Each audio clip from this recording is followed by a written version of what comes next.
hoje, 22 de novembro de 2017, o programa Memória e História Oral da Fundação Arquivo e Memória de Santos, em parceria com a Unimonte, entrevistando o jornalista e pesquisador de História, Alessandro Apoles. Alessandro, boa tarde. Boa tarde. Vamos fazer o início com seus dados pessoais, ok? Nos diga teu nome completo, o nome completo dos teus pais, local e data do seu nascimento. Meu nome todo é Alessandro Alberto Atanes Pereira, filho de Márcia Nedina Atanes Pita e Arnaldo Pereira Júnior. E meu padrasto também está na conta, e também o Wilson Pita. Nasci aqui em Santos mesmo, na maternidade Cid Pérez, em 8 de janeiro de 73. Na época do seu nascimento, os teus pais faziam o quê?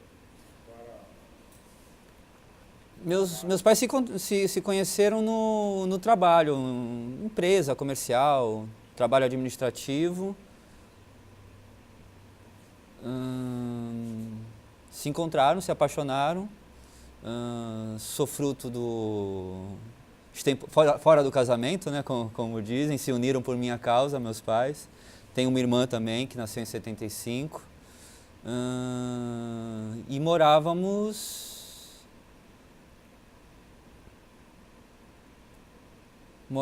com... Eles se casaram, assim, naquela coisa de última hora, né? A gente foi morar com meus avós maternos durante, acho que um aninho, até que eles conseguiram alguma coisa para eles. E foi assim, durante uns anos, até a separação dos dois em 75 para 76, assim, quando minha irmã era recém-nascida. A gente voltou a morar com meus avós maternos aqui na Vila Matias, na Joaquim Nabuco, onde eu cresci, dos 3 aos 11 anos. Vila Matias. Isso. Quais as lembranças que você tem dessa época? Quando ele começa a ter essas lembranças, são mesmo, né, a partir dos 3, 4 anos que a gente lembra mais de coisas, né? Eu lembro, de brincar muito, de brincar dentro de casa, de brincar no prédio, de brincar na rua, de subir em árvore, de jogar bola. É um hábito que eu tenho até hoje, de pegar ingá, catar ingá, subir em árvore para comer ingá. Toda vez que eu posso alcançar, eu ainda faço isso. E estudava perto também, na Conselheiro Nebias, uma escola que foi derrubada e tem um predinho comercial hoje, canadense, que ficava juntinho ali na Conselheiro, junto com a Joaquim Nabuco mesmo, na pista que vai para a praia. Estudei ali, estudei no Cleóbulo Amazonas Duarte, no primeiro ano, na primeira série. Depois nessa escola canadense, da 2ª à 5ª série. E aí com 11 anos eu me mudo para a Rua Borges, no Macuco, quando minha mãe e meu padrasto se casam. Aí eles compram uma casa, a gente muda ali para o Macuco. Relativamente perto, né? Sim, 10 minutinhos andando devagar entre um lugar e outro. E aí eu mudei para o Docas, na Campos Melo. Estudei a 6ª série no Colégio Docas e dali fui para a Unisanta. Aí fui da 7ª série até me formar no colegial no Santa Cecília, né, no Colégio Santa Cecília. E eu lembro muito de ir para a escola, né, uma aventura que eu e minha irmã tínhamos muito, de bicicleta ou a pé, era de atravessar a linha da máquina, né, a linha do trem, né, que era uma aventura. Será que vamos perder a aula por causa do ir para a Unisanta, que tinha que atravessar a linha da máquina. Era uma das nossas aventuras de ir para a escola ou para voltar com fome para casa, né. Pega a passagem da... Ali na 28 ou na Batista Pereira, a gente atravessava ali o trem e era sempre uma experiência legal ali de ver a molecada subindo em vagão, né? Era bem comum, e a gente esperava para ver se ia dar ou não. Eu tinha que tomar conta da minha irmã, né? Um pouquinho mais nova, né? 2 anos e tanto de diferença, não podia ser muito irresponsável ali, né? com o trem. Eu lembro disso bastante.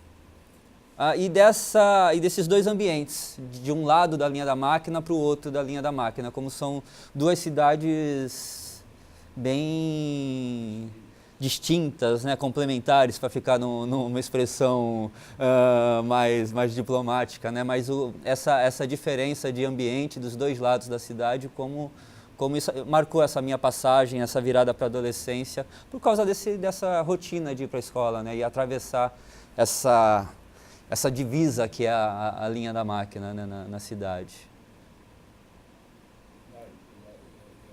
Continuação de todos os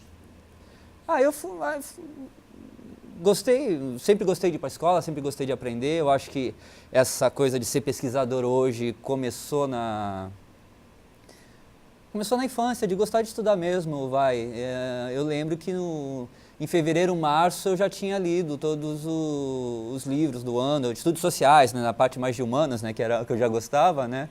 A parte de história, geografia, português, já tinha lido bastante. Antes de começar as aulas E uma coisa que eu fazia, que eu até lembro aqui na apresentação do livro, né, aquela coisa da apresentação pessoal, de que eu encenava as coisas de história, Dom Pedro, da Proclamação da República, aquelas coisas que eu aprendi na escola, com o Playmobil, com aqueles bonequinhos de Playmobil. Eu fazia as ceninhas, espadinha para o alto. Eles têm uma configuração muito norte-americana dos Estados Unidos, né, uniformes e questão estética, mas a gente fazia uma adaptação, brincava muito disso. Aí até pus aqui na apresentação do livro, que eu acho que se esse livro começou a ser escrito de alguma forma, foi lá, quando uma criança de 8, 9 anos decidiu usar os Playmobil para encenar a lição que tinha que fazer de história.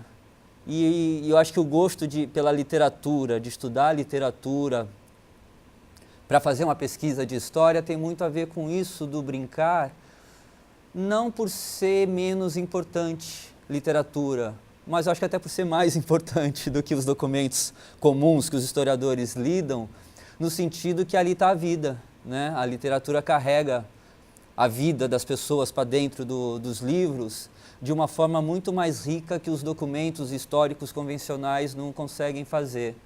E aí eu vejo que essa trajetória começa aí com essa brincadeira. Não sei se é uma projeção que a gente vai se inventando, né? Mas eu vejo muito por aí essa coisa.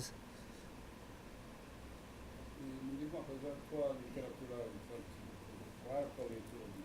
Eu cresci em casa de pequenos trabalhadores, uma classe média baixa, uma classe baixa um pouquinho média, ali naquele pedaço assim remediado. Não tinha livro em casa. Não tinha acesso. Não, tinha muito pouco. Tinha enciclopédia, aquela coisa de comprar enciclopédia para as crianças estudarem. Havia essa valorização do estudo para ser alguém dentro de casa. Eu lembro da minha avó, que está com 90 e tantos agora, 93, 94, lamentando a minha infância toda, do quanto ela não pôde estudar, porque ela teve uma, não sei qual doença, uma coisa pneumonia, alguma coisa assim, e tiraram ela da escola, que tinha mais outra irmã para assumir o lugar e não dava para todo mundo estudar. Ela ficou doente, ela ficou de lado. Eram 7, 8 irmãs da minha avó, e essa fala dela de que ela não teve oportunidade para estudar por causa de uma questão social, né? Ficou doente, perdeu a vaga, outra irmã estava boa, então foi no lugar. Eu acho que isso marcou muito também o meu gosto pelo estudo. Lembro da gente ver documentário, na época de documentário de animal, que hoje tem National Geographic, não sei o que lá, era na Cultura que passava nos anos 80, né? Eu lembro de ver muito documentário com a minha avó, dela falar por não ter estudo, inventar umas histórias meio estrombóticas, mas por essa vontade de querer saber das coisas. Eu acho que tudo isso vai alimentando esse gosto por estudar. Minha mãe que fez Mobral já depois de eu ter nascido, que ela terminou o colegial no final dos anos 70, assim, quando a minha irmã já estava um pouquinho com 5, 6 anos, já podia ficar mais sozinha, minha avó tomando conta da gente. Então acho que isso tudo me motivou. Fui a primeira pessoa da família a chegar na faculdade, essa coisa que é comum ainda, né, nas famílias de Macuco, Vila Matias, de pra cá da linha da máquina, né?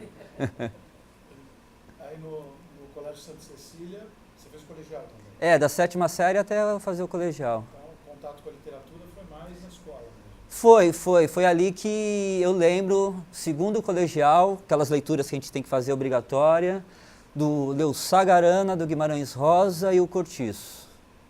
Foram 2 leituras que caramba, como é legal a literatura.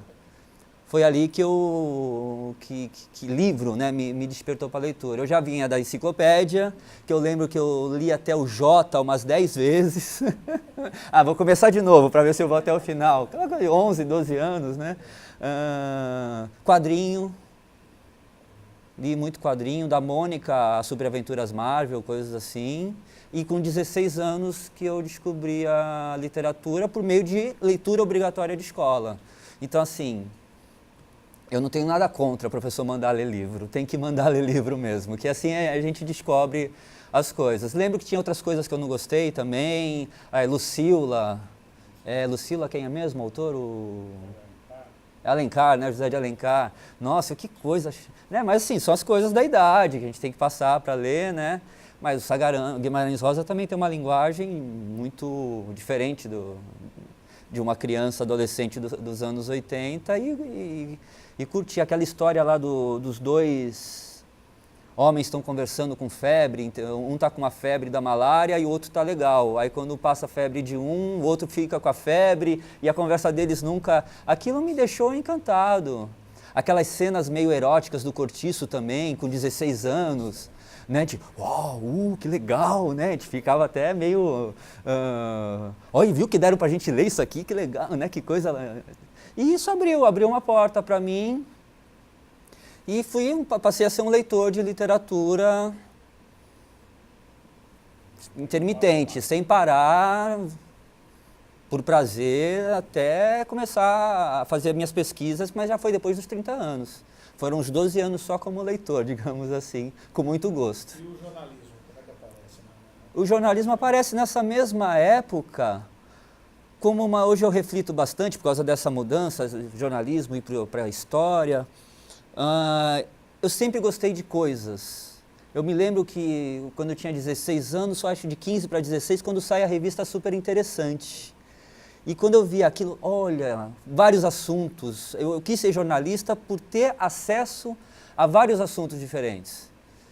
Hoje eu não manjo mais nada, mas na época do colegial eu gostava de física também, não sei o quê. Então, um jornalista pode falar de física, pode falar de história, pode falar de várias coisas, ter acesso a vários tipos de assunto.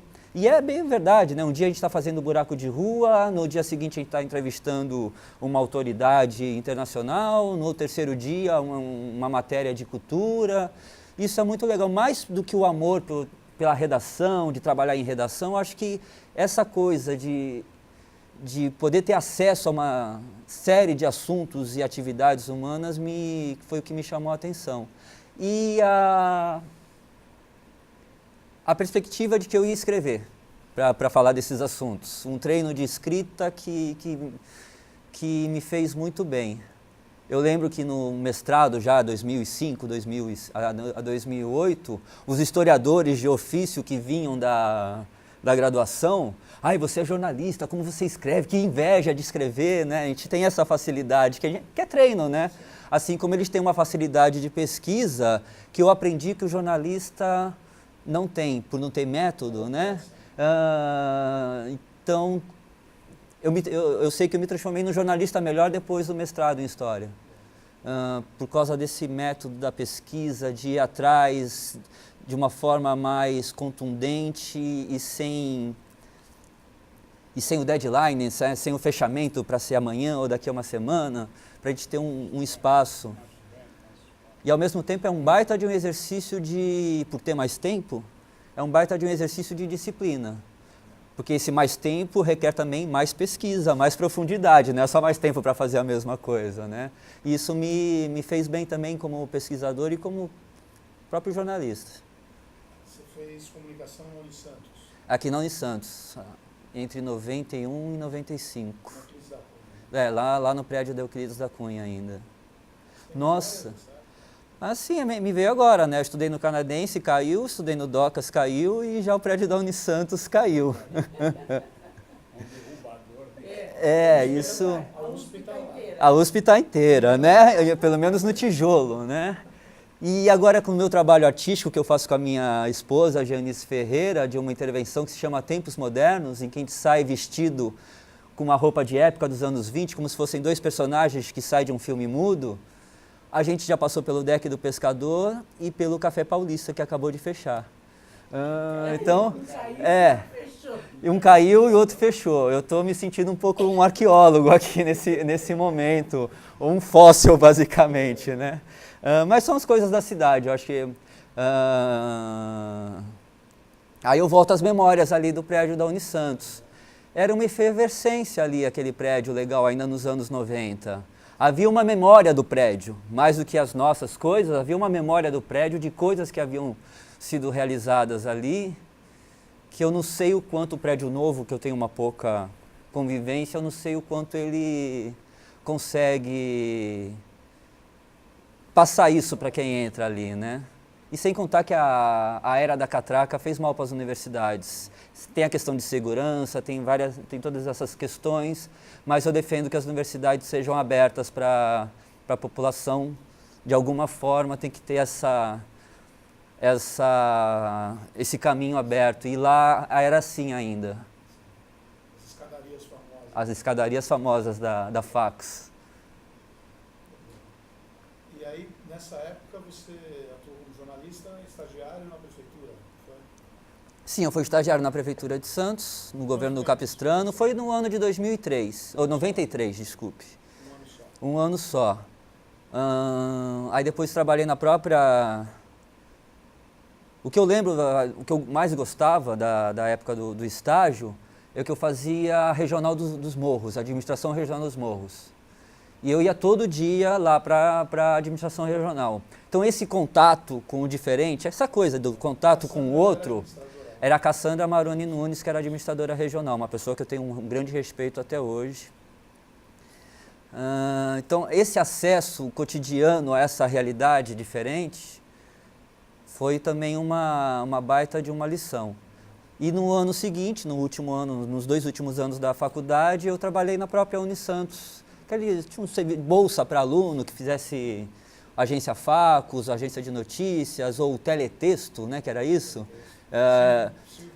Isso, com o professor Silvio Bergamini, um pouquinho antes de ter internet, a gente falar internet, né, tinha um teletexto, tinha até um serviço de notícias da Unisantos em teletexto. Era legal isso, fazer. E trabalhei para a Unisantos até me formar, com um pouquinho de bolsa, né, já dava uma ajuda em casa. Fazendo minha mãe e meu padrasto pagarem menos de mensalidade. Era a minha forma de ajudar naquele momento. E foi bem rico, essas 2 experiências eu me formei bastante. Porque eu passava, ia de manhã para a prefeitura, à tarde já ia para a universidade para fazer o meu estágio e à noite estudava. Então eu tinha um dia inteiro, 20, 21 anos, a gente tem energia, né? Então era um dia inteiro de aprendizado fazendo coisas que me ajudaram bastante na minha formação, né, como jornalista. E depois você se formou? Aí me formei em final de 95 e fui para Cuiabá. Um professor, o Dirceu Fernandes Lopes, havia no ano anterior dado uma palestra na Federal, lá em Cuiabá, e voltou com a notícia de que lá a Federal tinha acabado de abrir o curso e não tinha jornalista formando ninguém. Aí ele voltou para cá e meio que fez contato lá com jornalistas de lá, que também foram para lá para trabalhar, e uma galera que se formou em 94 foi, e eu me formei em 95 e fui também. Umas 20 a 30 pessoas saíram daqui e foram trabalhar lá. Então rolou até uma comunidade de santistas em Cuiabá, e um pessoal de Juiz de Fora, que também se formou na mesma época e acabou indo para lá pelos mesmos motivos. Havia 4 jornais diários na cidade, né, uma capital, né, estações de rádio, de TV, então havia, e nenhuma faculdade formando gente, então havia trabalho demais. O Heron Brum tinha, eu acho que ele foi para Campo Grande, Mato Grosso do Sul. Mas acho que foi o mesmo processo migratório de jornalista atrás de trabalho no Centro-Oeste, né, uma região em expansão. Anos 90 aqui estava pesada, uma crise, né? Era a época da lei da modernização dos portos, que acabou com o trabalho aqui em Santos, ou com a renda do trabalho, né? A Cosipa, né, sendo privatizada em Cubatão.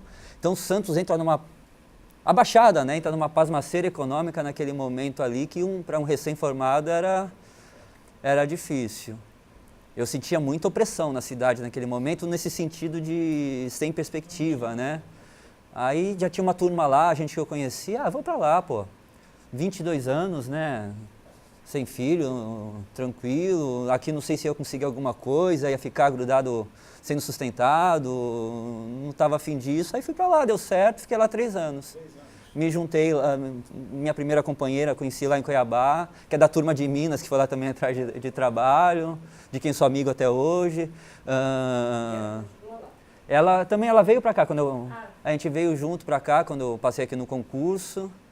A gente já tinha ido para o Rio de Janeiro, porque ela queria ficar mais perto da família, eu também, 3 anos em Cuiabá, 40 graus todo dia, chega uma hora para um santista, eu trabalhei, essa coisa, né, várias TVs, várias rádios, eu pulei bastante, não tirei férias em nenhum momento, não fiz um ano em nenhum lugar lá.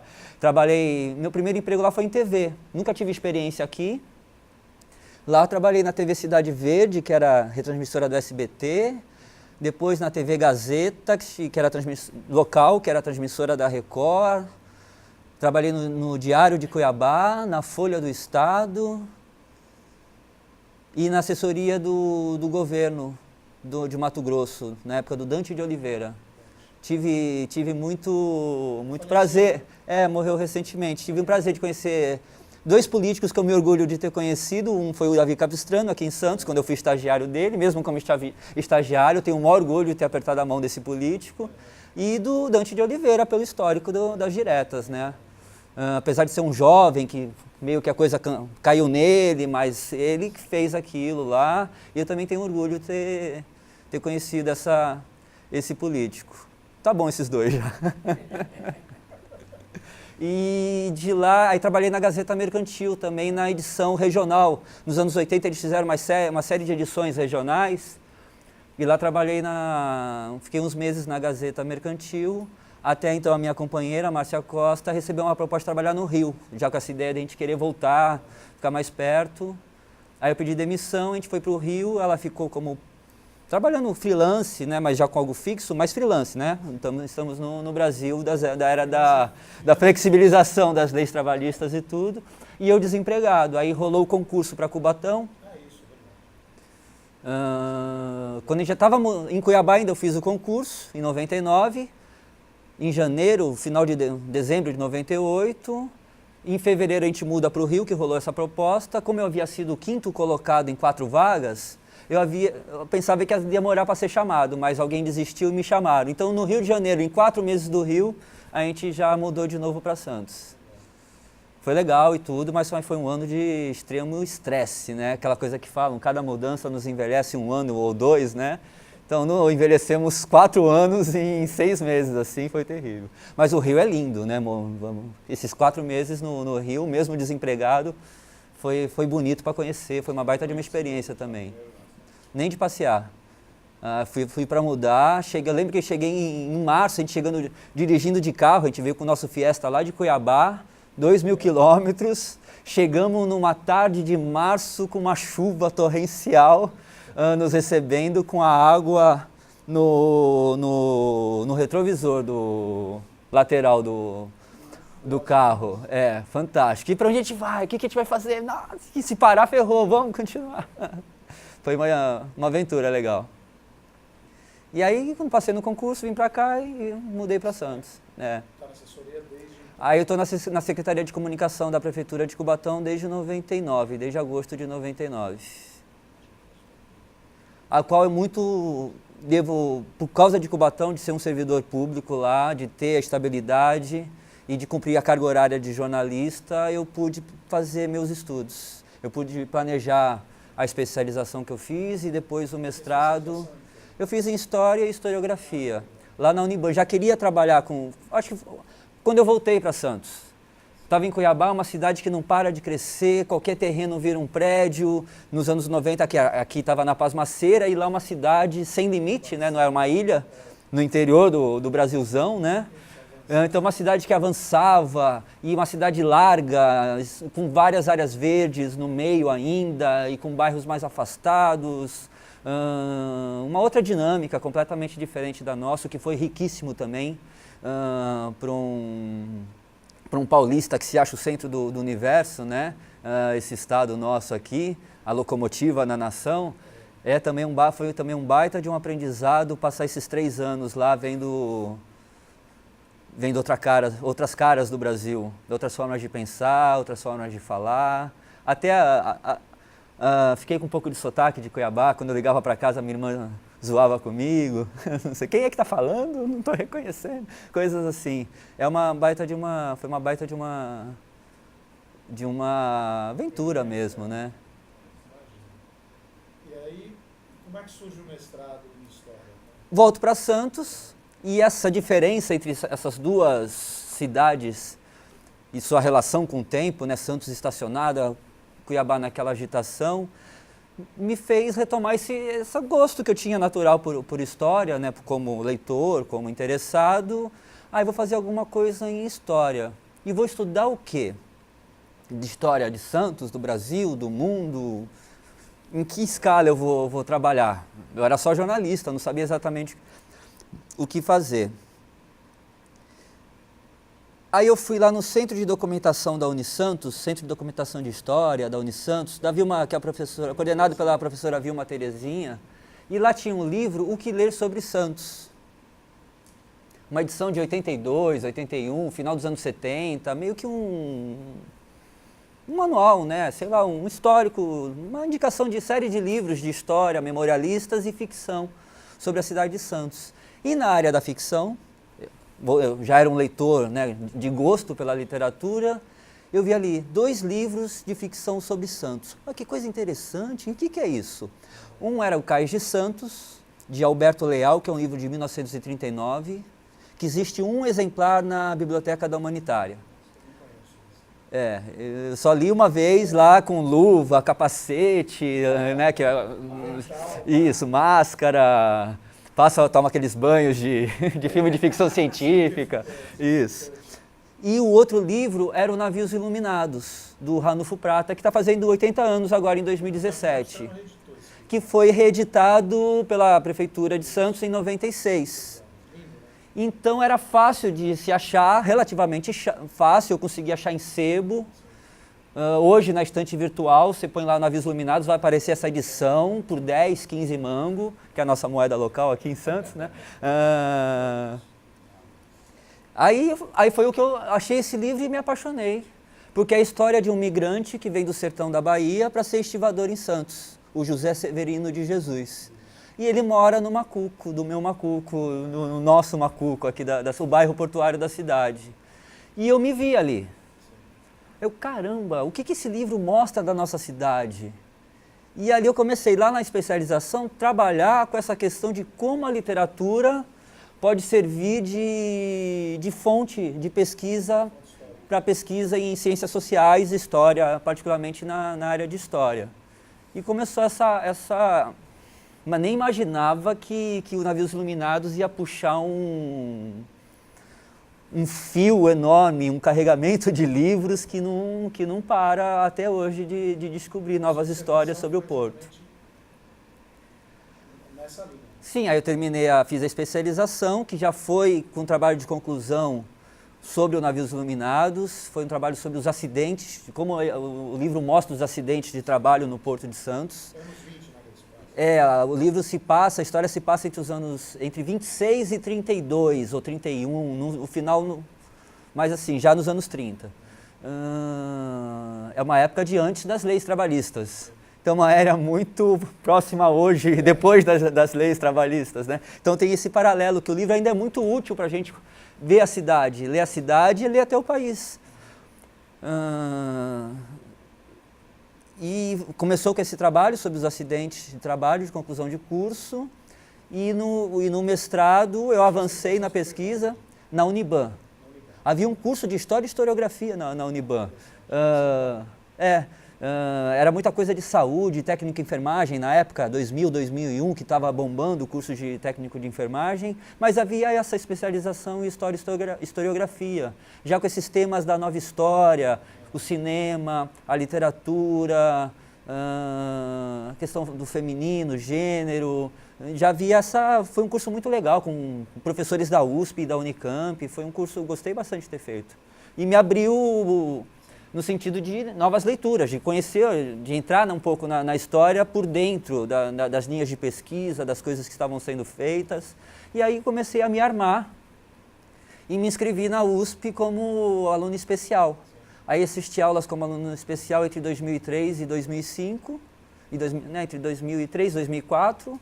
Aí fiz a prova, passei, aí na entrevista com a Inês Garbuio Peralta, que é daqui da Baixada, né, professora, foi servidora pública em Cubatão por muito tempo. Eu queria agradecer a professora Inês, eu sempre agradeço, assim, ela aceitou no mestrado um jornalista sem metodologia de história, ou ainda começando na metodologia de história, e aceitou por curiosidade intelectual, que ela me falou que ela nunca tinha orientado alguém estudando literatura como fonte de pesquisa. Ela já aposentada, olha só que riqueza, eu amo essa mulher até hoje. Por curiosidade intelectual dela, ela aceitou a minha pesquisa, não pelo meu brilhantismo, pela minha capacidade ou pelos meus méritos, mas pela curiosidade intelectual dela. Eu acho que essa é a melhor forma de generosidade com o outro. É a própria curiosidade que leva você a abrir o espaço para uma coisa nova que tá chegando. E comecei ali. Ela pediu ainda para assistir aula na graduação de metodologia da história.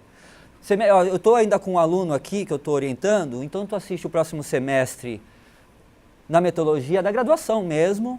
Eu faço uma carta para você ir lá assistir aula na metodologia com o professor da graduação. E no semestre seguinte você volta para a gente começar, aí tu se matricula nas disciplinas e a gente começa a orientação. Fantástico, então vou ter que assistir mais aula, que legal. E foi o que aconteceu. Aí, eu tive, como especial, assisti aula, por exemplo, de Geografia e Literatura, com um professor visitante da Catalunha, que reclamava da minha falta de rigor, por eu não ser metodológico, mas sou aluno especial ainda. Mas assim, que experiência fantástica, a história de São Paulo, essa história, geografia e literatura, de como a gente trabalha os espaços da cidade, do país na linguagem da ficção, como eles são tratados, né, o que fazem, como os espaços são utilizados pelos ficcionistas, é uma forma muito legal de estudar também a literatura. Depois História e Literatura na América Latina também como aluno especial, que hoje me ajuda pra caramba, porque eu já tenho uma pesquisa que, por causa do Porto de Santos, eu comecei a trabalhar com outros portos, o mais próximo é o Rio e depois é Buenos Aires, então comecei a ler poemas sobre o Porto de Buenos Aires, então já tinha essa carga também desse curso, e as coisas vão se avolumando, né, por acumulação. Aí depois no mestrado oficial, né, como aluno regular, né, porque eu assisti mais matérias, eu podia usar as do especial como crédito, não, eu quis continuar estudando, assistir novas matérias e foi mais 3 disciplinas. Tive aula com Nicolau Sevicenko, um dos maiores historiadores do Brasil em História da Cultura, com Elias Tomé Saliba, que tem um trabalho muito legal sobre como a gente pode ler a história por meio das representações de humor. É fantástico. O livro dele chama Raízes do Riso, uma brincadeira com raízes do Brasil, de como a gente pode ler os conflitos da sociedade pelo que sai nas charges e nas historietas de humor das revistas da época, lá dos anos, final do século, na Belle Époque brasileira, né? Que é a pesquisa dele.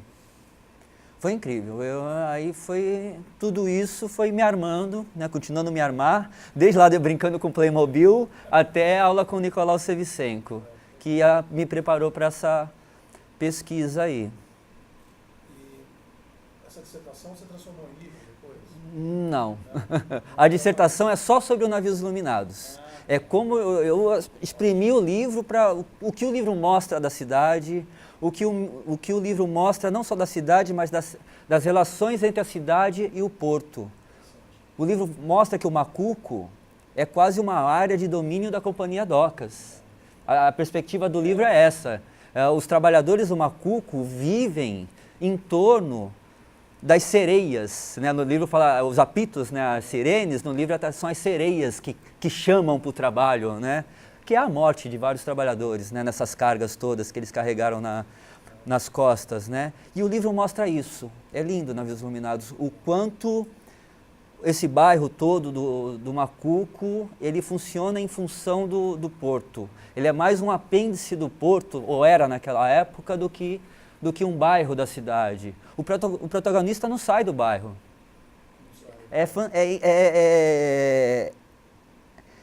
de um valor para a pesquisa isso. É um personagem de ficção.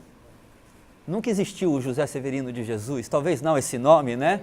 No Brasil, José Severino de Jesus, deve ter vários, né?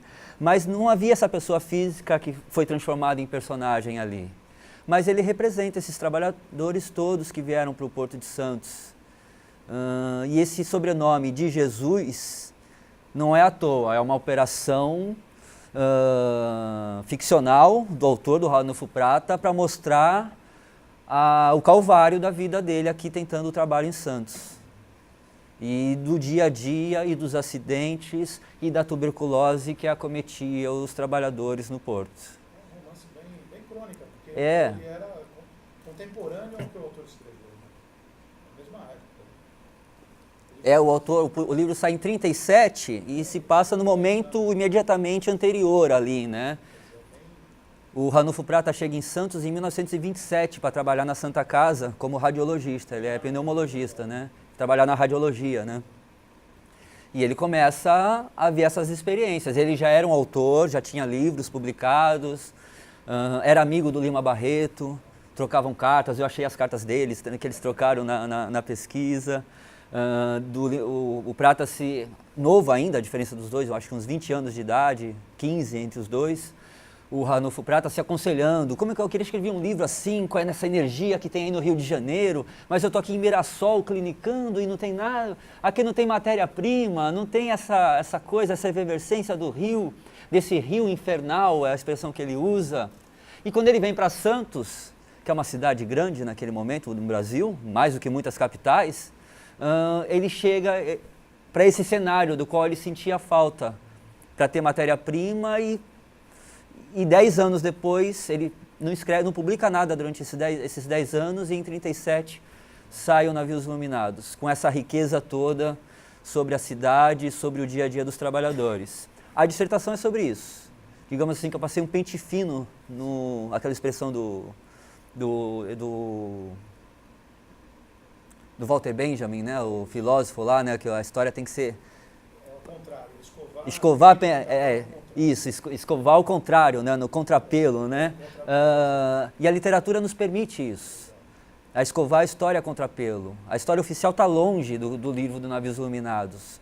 No Navios Iluminados a gente vê como as pessoas se alimentavam nas cantinas, como os trabalhadores se alimentavam nas cantinas da Companhia Docas, como era o café da manhã nos chalés, como era a vida das pensões, porque tinha, no caso do Zé Severino, ele vem e mora numa pensão de um casal de portugueses, que o português já está mais tempo na companhia, já era guindasteiro, então já tinha uma vida mais estabilizada e tinha o seu chalé que alugava o quarto para o migrante nordestino. Então tem toda uma situação aí, para a gente ler a cidade daquele momento, que a gente não acha em documento de prefeitura ou da própria Companhia Docas, nem de polícia.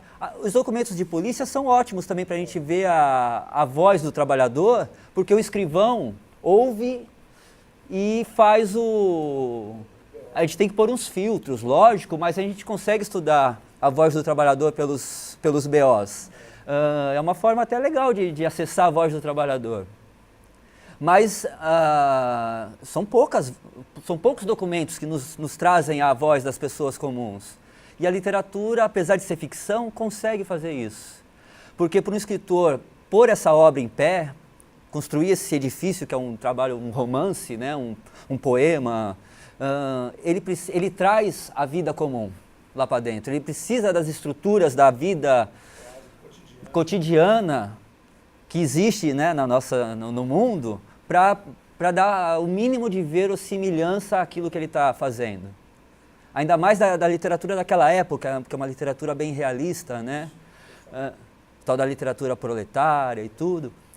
Então, ele acaba, um outro pesquisador que eu gosto muito, Carlo Ginzburg, o italiano, ele fala que a ficção traz a história em suas entranhas.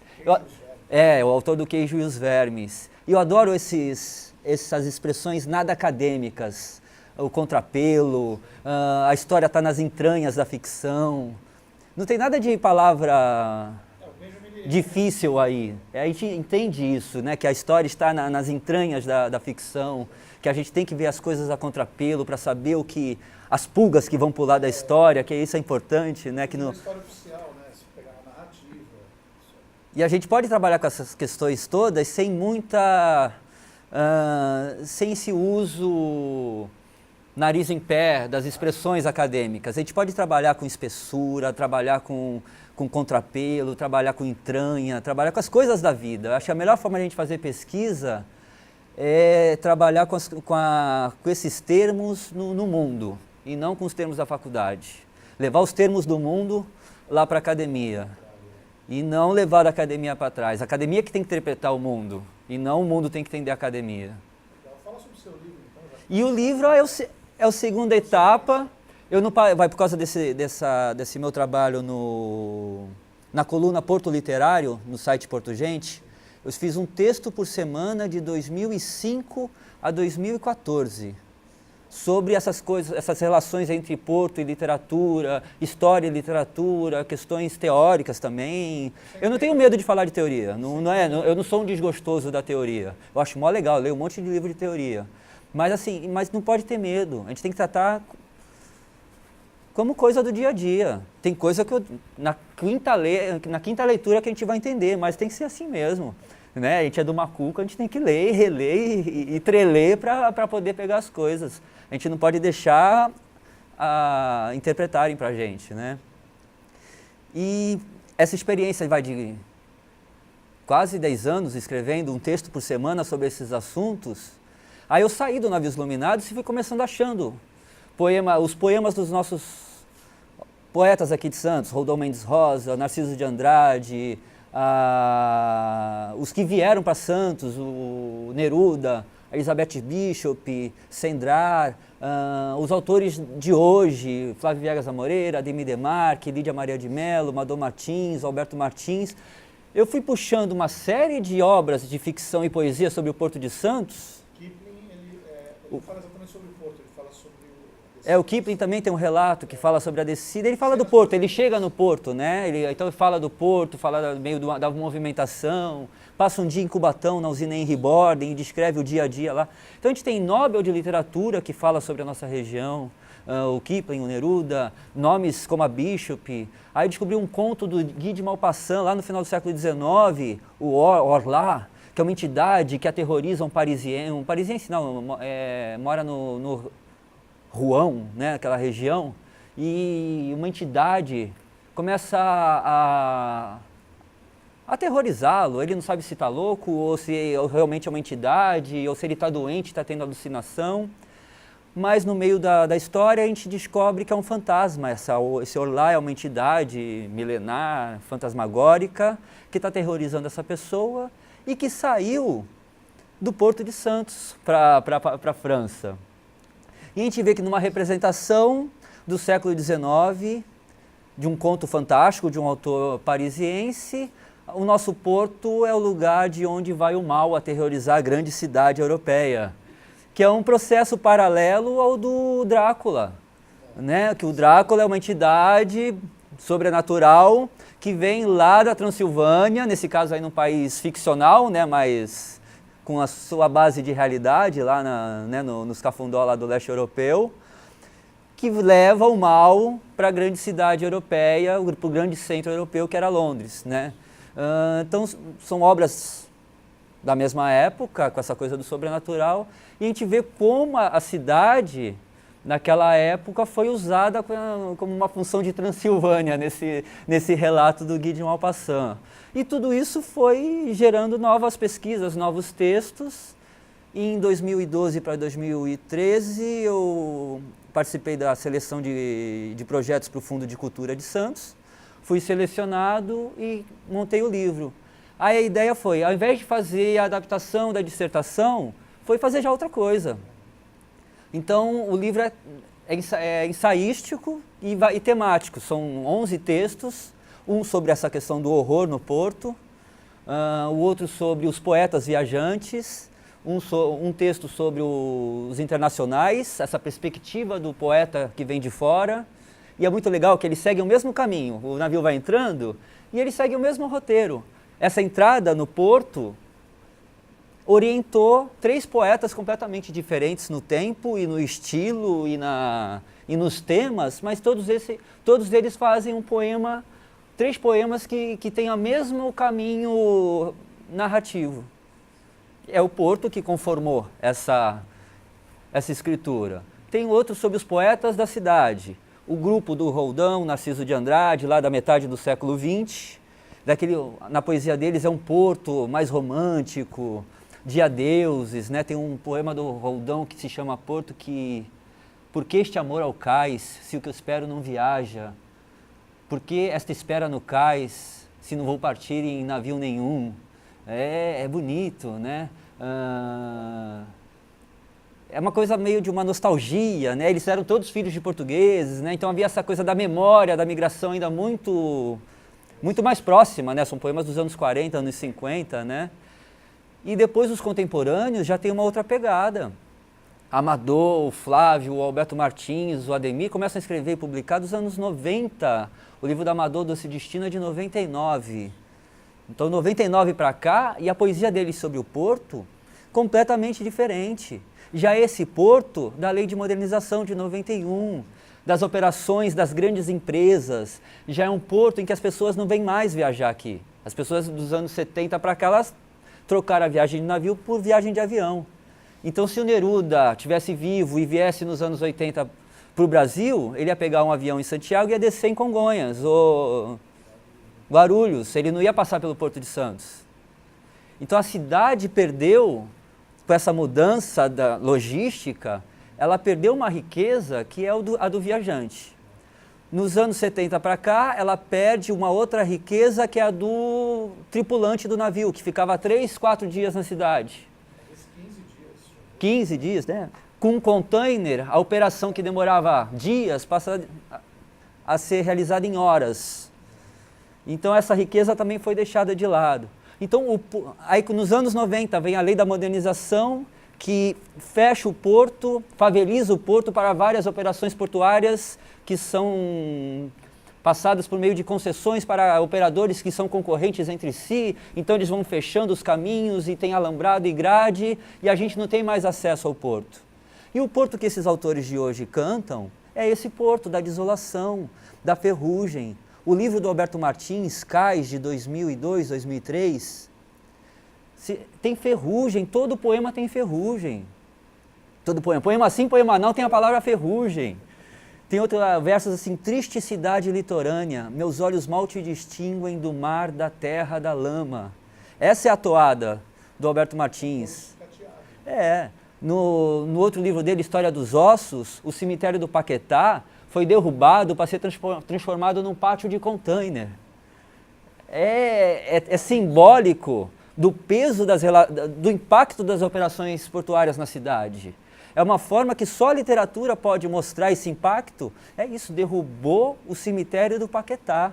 Meu avô Alberto está lá, eu sou Alessandro Alberto, quase meu avô Alberto está lá, no Paquetá. E o autor derrubou o cemitério para virar um pátio de container. No outro livro dele, mais recente, Lívia e o Cemitério Africano, essa Lívia é uma contrabandista de artefatos arqueológicos e usa o Porto de Santos para fazer contrabando. Nesse outro livro, o Coliseu, que está em ruínas. E assim, isso é uma história da cidade. O Coliseu está lá em pé, é uma ficção, é uma mentira que ele caiu, mas já caiu o Docas, já caiu o Canadense, já caiu, o Coliseu quase caiu várias vezes, né? Ele cai em prestações, né? Tá sempre caindo um pedaço do Coliseu, né?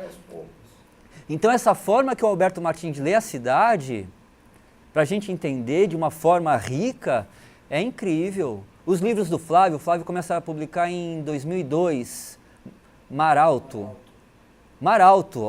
é quase profético em relação às nossas às ressacas. O outro, A Biblioteca Submergida, olha o título do livro do cara.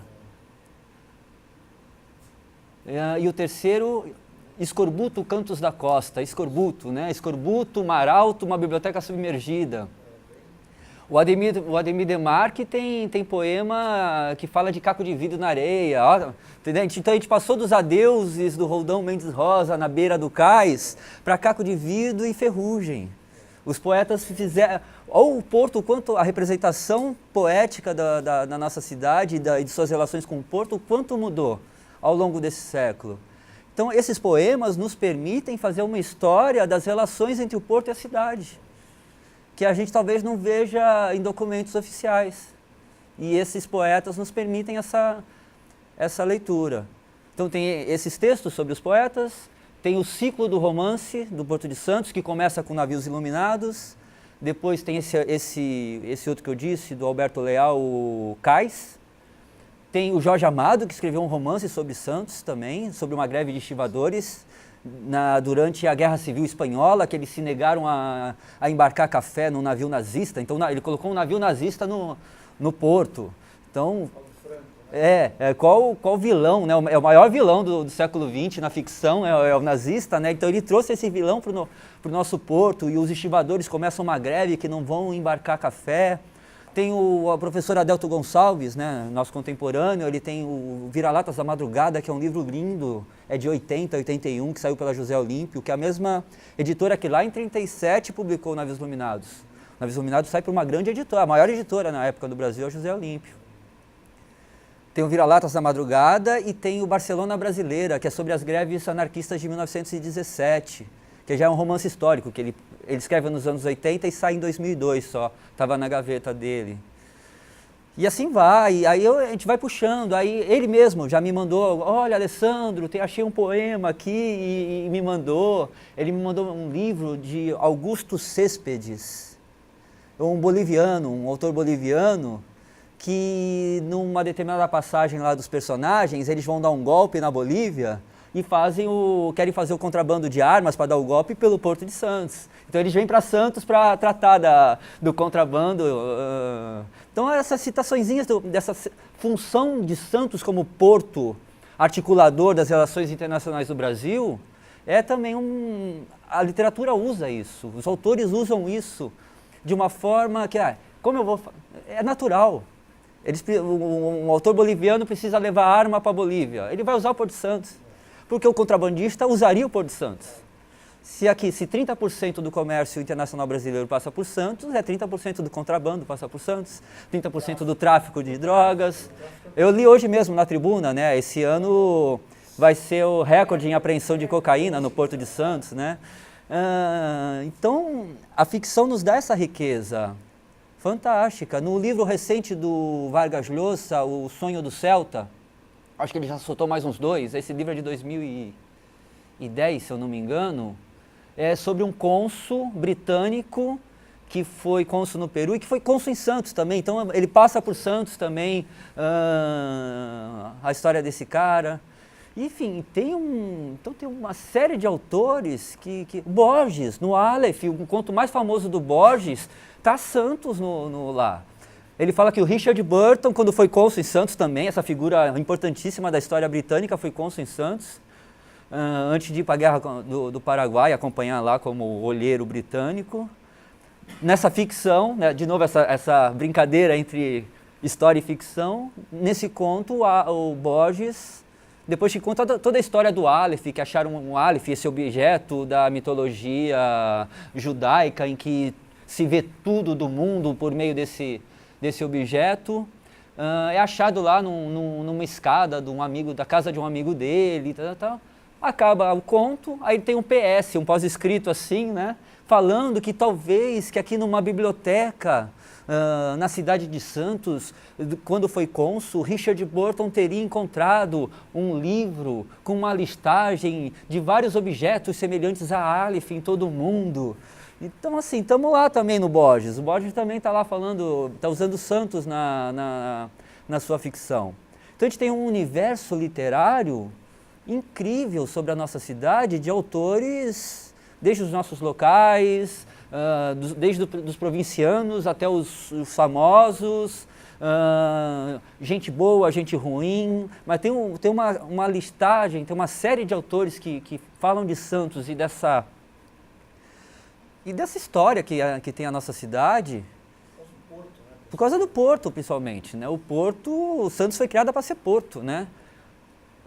Descobrindo que aqui no centro de Santos era um porto melhor abrigado do que lá em São Vicente. Aí abriram a vila para ser um porto aqui.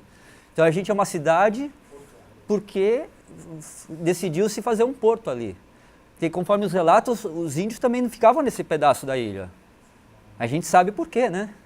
Por causa desse calor, desse bafo, dessa umidade. Então é uma área que passa a ser habitada por causa do porto. É o que nos deu vida, é o que deu vida a essa cidade, ao porto. E é o que nos mata também, né, com esses incêndios recentes, né, que também já foram ficcionados. Tem Gustavo Duarte, é um quadrinista. É Gustavo Duarte ou Rogério? Gustavo Duarte. Saiu pela Companhia das Letras, 2013, Monstros. É algo meio que japonês. São 3 monstros gigantescos que invadem Santos. Um é um grande Godzilla, bem um lagartão, que entra assim, invade Santos pelo Gonzaga e vai pisando na Praça das Bandeiras, pisa no bondinho ali que tem do turístico, entra pela Praça da Independência e vai arrebentando tudo. Ele é maior que os prédios ali da Praça da Independência. Um outro monstro vem pela ponta da praia, um polvo gigantesco que enfia os tentáculos pelas muretinhas, pelos aqueles vãos das muretas e arrebenta tudo, que nem a ressaca agora. E um outro monstro é uma tartaruga gigante que vem pelo porto, soltando fogo pelas ventas e queimando container e guindastes. Aí ela pega um navio e faz assim, quebra como se fosse um graveto e toma o petróleo e cospe o fogo em cima do porto. Não vou dizer que é profético, mas assim, porque assim, é representativo da cidade isso. Você usar essa nossa característica econômico-social como estopim para a ficção. E assim, nos últimos anos a gente tem visto, né? Teve um incêndio na Lemoa, um incêndio na margem esquerda lá em Guarujá, que é do mesmo... A tartaruga, ela põe fogo no porto pela mesma lado que teve esse incêndio da margem esquerda. As ressacas arrebentando as muretas. Talvez esse Godzilla também represente hoje, no Gonzaga, a areia que está invadindo, né? Que são toneladas de areia por causa dessa mudança aí que está acontecendo, que estão invadindo. Se a prefeitura deixar de varrer o Gonzaga, a areia chega na Praça da Independência, hoje. Se eu acho que passar uma semana sem varrer, né, estão lá os funcionários da prefeitura varrendo diariamente ali aquele pedaço no Gonzaga, porque está avançando. Um pedaço maior de praia, exatamente. E hoje está, né? A gente está vendo essa diferença na geológica, geomórfica da cidade, né? E a literatura está acompanhando isso. A literatura, às vezes, está muito mais à frente do que o jornalismo e a história, e as ciências sociais. Um outro caso, o incêndio da Vila Socorro, 84. Tirando um livro que saiu logo na sequência do Rodrigues, qual é o nome dele, que foi presidente do sindicato aqui em Santos, do José Rodrigues, ele fez um livretinho, meio uma brochura fininha, com coisas de época, poemas, charges. O Lauro que fez esse fininho, pequenininho, quase uma... Tirando isso, o jornalismo e a história e a pesquisa histórica ainda não nos falou nada sobre Vila Socorro. É algo que os jornalistas e os historiadores devemos à sociedade da Baixada Santista e à sociedade de Cubatão. Não se sabe nada. Quem fez aquilo lá foi o Marcelo Ariel, poeta de Cubatão, que escreveu em 2009 Tratado dos Anjos Afogados. Eu convidei o Marcelo Ariel para fazer o prefácio do Esquinas do Mundo, do meu livro. Ele construiu ali um memorial para as vítimas. Como a gente vai fazer um memorial se a gente um poeta de Cubatão? É um poema lindo. Porque assim, como a gente vai fazer um memorial para pessoas que a gente não sabe o nome? É um problema... Quantas pessoas? O memorial normalmente tem o nome de todos. Então, como a gente vai trabalhar com isso nas ciências sociais, como a gente vai trabalhar com esses nomes? São pessoas sem nomes que foram apagadas. Famílias inteiras. Famílias inteiras, então não sobrou uma pessoa para dar o nome das outras. Como a gente lida com esse trauma nosso? Foi a poesia que fez isso, num poema do Marcelo Ariel chamado Caranguejos Aplaudem Nagasaki, que coloca a tragédia de Vila Socó ao lado de Andrea Doria, ao lado de Pompeia, que usa como referência o inferno do Dante para descrever esse incêndio, que fala que Beatriz não é mais a mesma, agora é uma adolescente grávida numa favela em Cubatão que morre queimada. Essa riqueza que a literatura alimentou o Ariel, que cresceu na biblioteca, lendo lá na Biblioteca Pública de Cubatão, ele construiu um monumento. Com a riqueza da literatura que ele leu, ele construiu um monumento para essas pessoas. E é algo que só a poesia fez. O poder público não fez, o jornalismo não fez, a história não fez, as universidades ainda não fizeram e as ciências sociais, no geral, não fizeram. Quem fez foi a poesia. E daí que eu defendo a literatura e a ficção como uma forma de reflexão sobre as nossas sociedades rica e indispensável para a gente estudar nossos assuntos.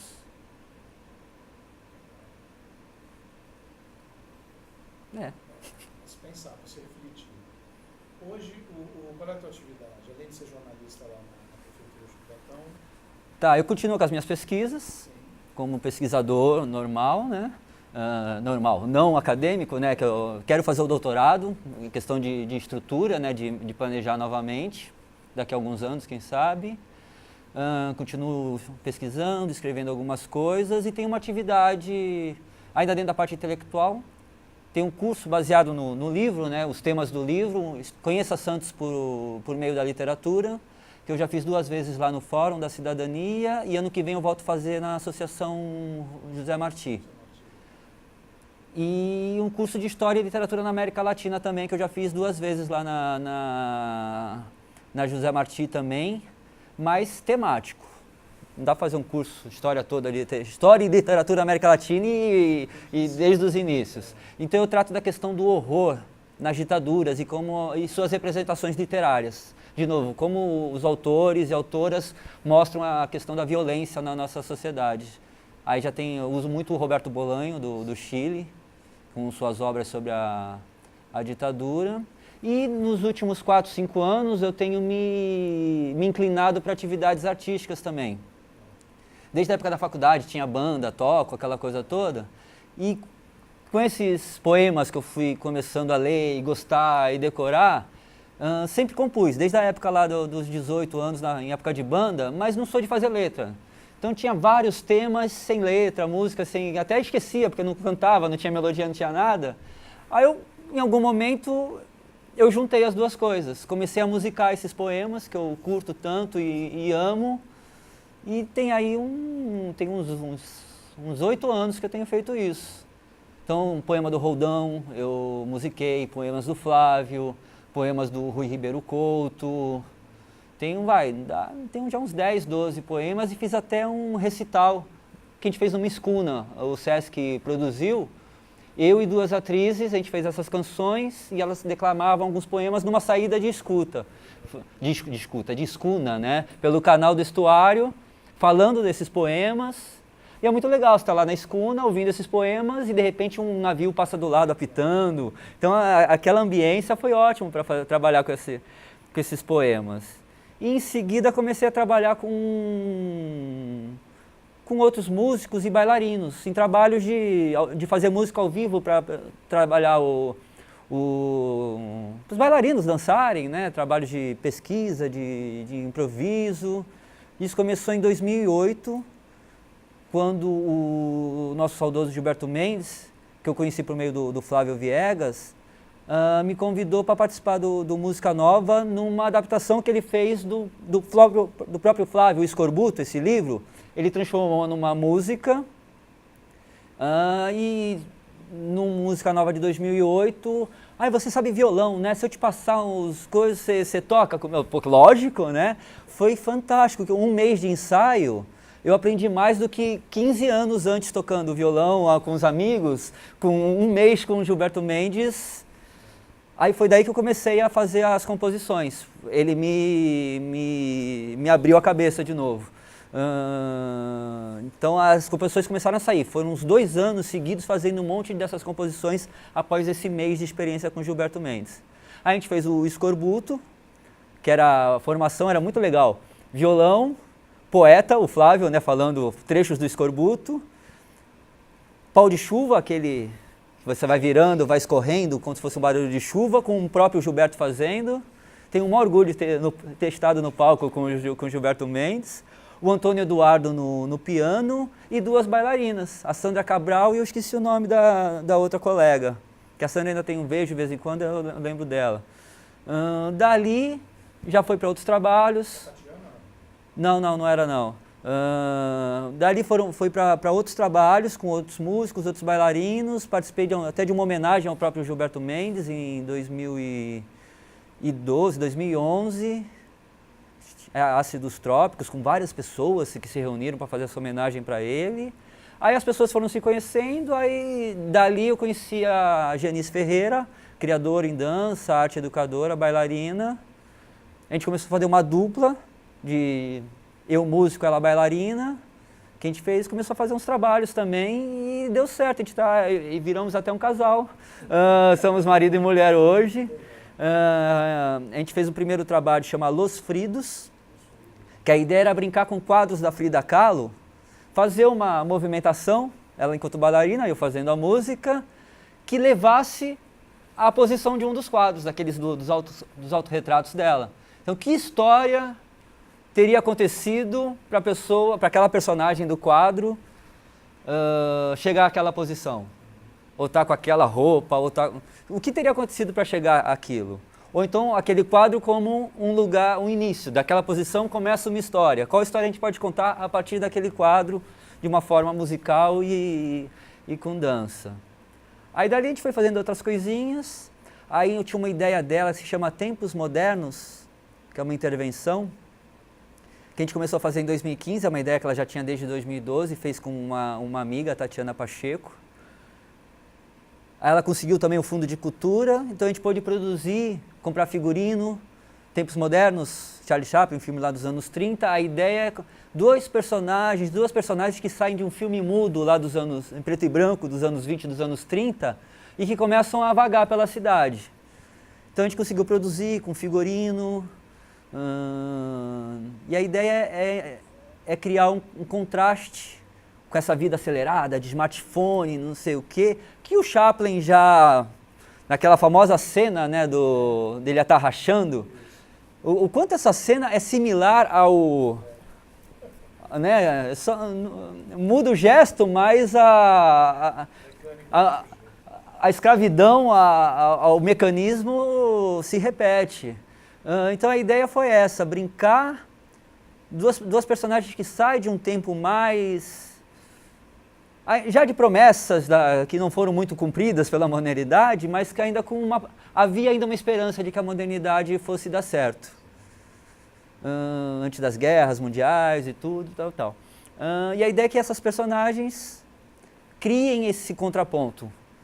Aí é uma movimentação lenta. É uma coreografia, mas assim, é lentíssimo. A gente para andar, sei lá, 10 metros, 15 metros, são 20 minutos.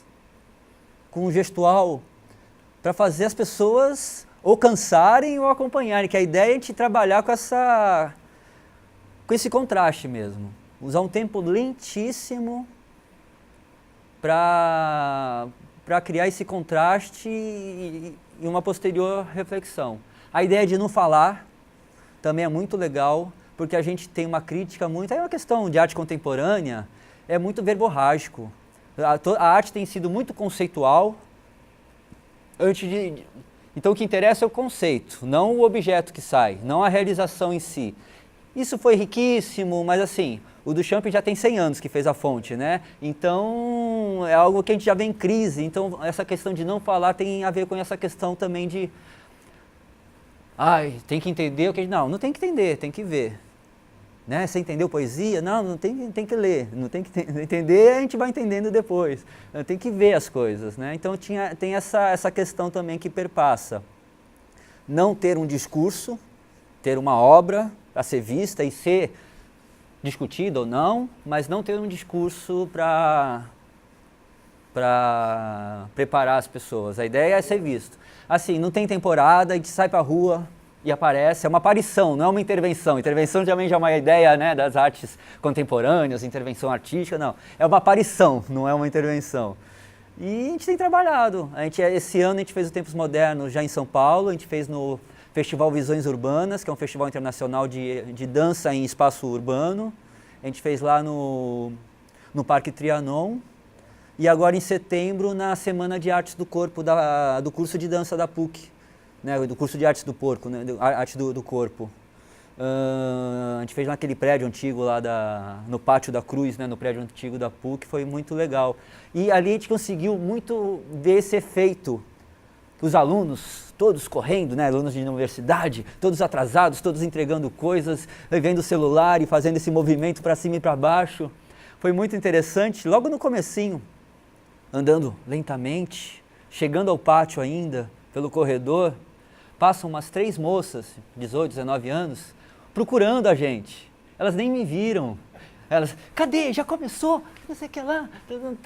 Só pela essa lentidão nos torna invisíveis também. Até as pessoas entrarem no nosso ritmo, a gente não é visto. Fica uma coisa muito... Eu tenho adorado fazer esse trabalho com a Janice, que a gente vê um lugar de reflexão. A gente cria um outro espaço muito legal de reflexão. E a gente tem ensaiado nessas nossas atividades lá no Laboratório de Sensibilidades da Unifesp. É um espaço de extensão, e estamos lá como aqui, no campus ali do Macuco, né, da Vila Matias. A Vila Matias ainda, oficialmente ali, né? É uma Vila Matias com um cara de Macuco, mas ali naquele pedaço ali. É uma das atividades de extensão, né? Então a gente está ali como artista convidado da casa. É legal ter esse lugar ali acolhendo a gente. E estamos aí ensaiando, preparando novas saídas. E trabalhando, e assim, o trabalho tem cada vez mais as preocupações de pesquisa e acadêmicas no sentido de conhecimento, não no sentido de titulação, tem se unido na área artística também. Essa própria experiência, esse aprendizado no Tempos Modernos, por exemplo, é o primeiro trabalho artístico que eu faço que eu não sou músico, é só minha movimentação. Já é por causa da experiência com os bailarinos, não sou um bailarino nem nada, até a movimentação é lenta, é uma coisa, é coreográfico, né, por causa dessa movimentação lenta, mas não vou sair dançando, né, não é uma questão de um corpo treinado para ser bailarino, é um corpo treinado para fazer esse trabalho específico. Mas mesmo assim, é fruto dessa experiência de estar trabalhando desde 2008, com bailarinos, vendo o que eles fazem, participando de treinamento, de aquecimento, de ensaio, tudo isso vai também alimentando a gente vai olhando, vai vendo, então essa postura, a questão da postura do músico, né? O quanto eu aprendi como uma postura musical, ou como o próprio tocar tem uma movimentação que pode ser utilizada cenicamente também, né? E a gente vê os roqueiros, né? Aquela coisa... Kit Richards fazendo assim, o outro rodando o braço, algo teatral nessa... Quebrando a guitarra. Né, que é teatral, que é do movimento, né, quebrando a guitarra. Eu vi uma entrevista do Pete Townshend, do The Who, num documentário sobre eles, ele falando que aprendeu a quebrar guitarra numa palestra, no colegial técnico em artes que eles faziam lá, que tinha na Inglaterra, lá nos anos 60, 50 para 60, veio um pintor alemão, fazia uma palestra e uma coisa que ele fazia performance, anos 60, aquela coisa, ele pintava durante a performance, várias coisas acontecendo, acabava de pintar e colocava fogo no quadro. E ele teve a ideia de quebrar a guitarra vendo uma palestra de um pintor da vanguarda alemã dos anos 60. Então essa coisa entre a cultura popular e a cultura erudita e criar hierarquias entre essas coisas não funciona muito bem. A questão é estar sempre atento de onde podem vir ideias e sugestões, né? E que coisa interessante, a gente acha que é uma rebeldia de juventude, né? Não, Ele aprendeu numa palestra a quebrar a guitarra. E isso me ficou como, olha, viu só que legal esse jeito de ver as coisas. Não, os próprios Beatles, aquelas inovações todas das gravações dos anos 60, elas vêm da música nova, que o Gilberto Mendes é o principal nome aqui no Brasil, mas aquelas coisas das colagens sonoras, vem tudo lá da Darmstadt, lá, quando a gente tinha aqueles encontros da música nova na Alemanha, Stockhausen, e eles que pensaram essas coisas todas, aquelas gravações com as fitas magnéticas, uma por cima do outro. Os Beatles, aí o produtor dos Beatles, o famoso George Martin, estudou com Stockhausen e leva essas coisas para o mundo pop. Então essas relações, quem ouviu o álbum branco nos anos 60 descobriu colagem sonora, né, que é aquela Revolution Number 9 do John Lennon, é só colagem aquilo. As gravações com um instrumento ao contrário, tudo isso vem da música nova. É um laboratório.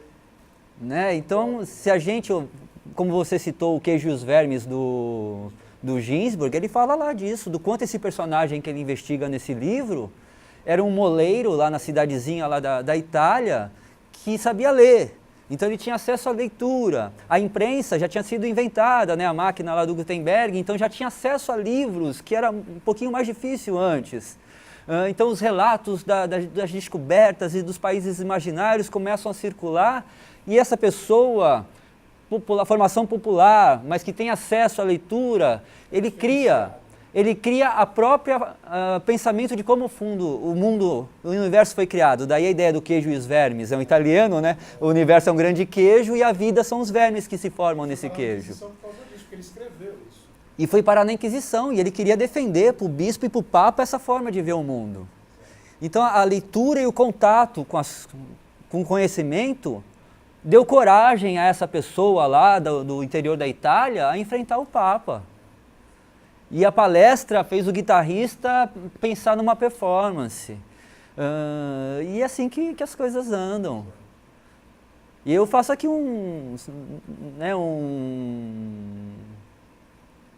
fiquei até mais empolgado agora, né? Mas assim, um elogio a esse tipo de relação. Eu falei da generosidade da minha orientadora, eu falo da generosidade do Gilberto Mendes. Quando eu o conheci, ele já com 80 e tantos anos, ele recebia estudante de 12 anos que está fazendo trabalho sobre música, apertava o botão da casa dele e ele mandava subir, para falar com criança, para falar com um jovem que está começando a estudar, que não sabe ler direito partitura.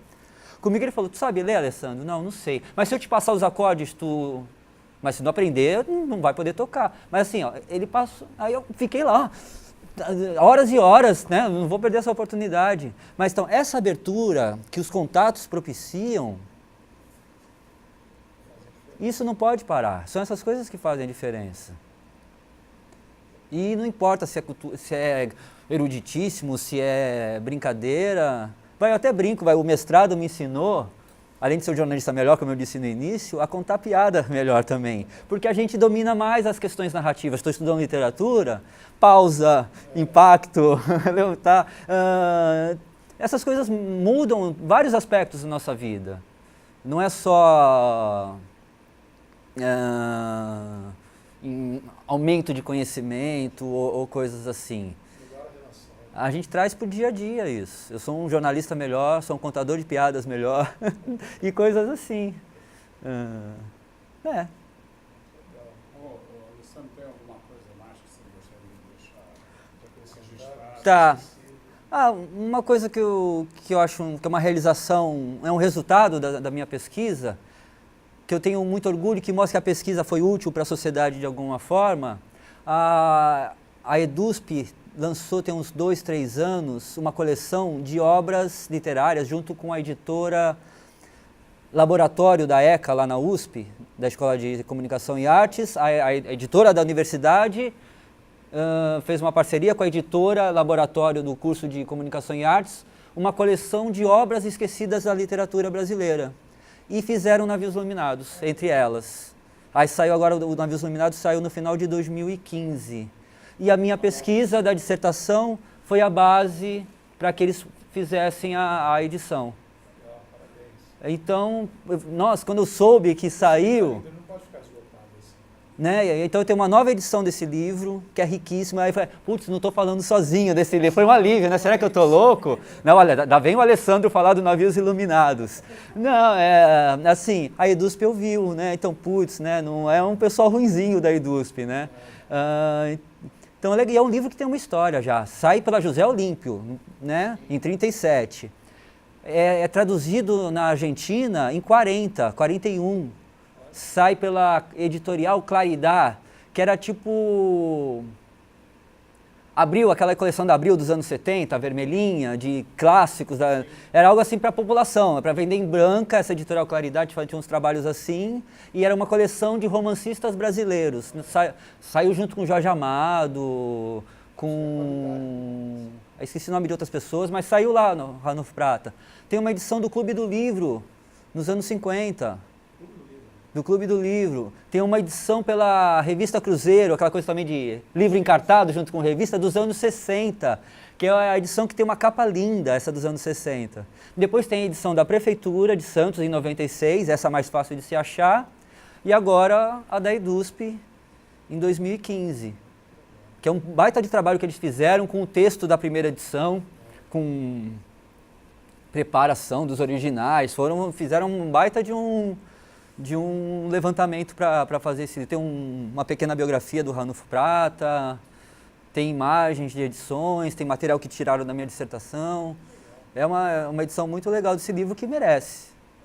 Né, eu vi que estava no caminho, que era um caminho que podia render, quando saiu um livro em 2006, eu ainda estava no mestrado, de um professor, um doutor da Federal do Paraná, de História da Literatura, Luiz Bueno. Ele solta um livro, História do Romance de 30, que fala desde a literatura proletária, do início da década, até o Vidas Secas, que já não tem mais aquela coisa da mudança, né? Já tem a resignação, o sofrimento. O Navios Iluminados já está nessa segunda fase também. E ele fala nesse livro que o Navios Iluminados era uma obra a ser mais estudada no Brasil, que é bem representativa desse momento da desilusão, já que os autores já não estavam mais propondo mudanças sociais que viram que já não ia acontecer. E eu tenho não diria nihilista, é de uma resignação. O Navios Iluminados é muito resignado. Tem uma ética cristã ali, católica, no livro, uma resignação com as condições. Mas é lindíssimo, mas os problemas que estão lá, não estão escondidos atrás dessa resignação. E é uma pesquisa para ser feita, é útil até hoje esse livro, para a gente conhecer Santos. Com certeza. Em nome da Fundação Arquivo e Memória de Santos, da Unimonte, agradecemos o jornalista e pesquisador de história, o senhor Alessandro Antônio. Muito obrigado. Eu que agradeço essa oportunidade de contar essas histórias, né? E mais do que de mim, falar desses livros que eu amo tanto, que eu acho que a gente devia ler mais essa literatura aqui. Não só por ser de Santos, mas pela qualidade que tem. Obrigado.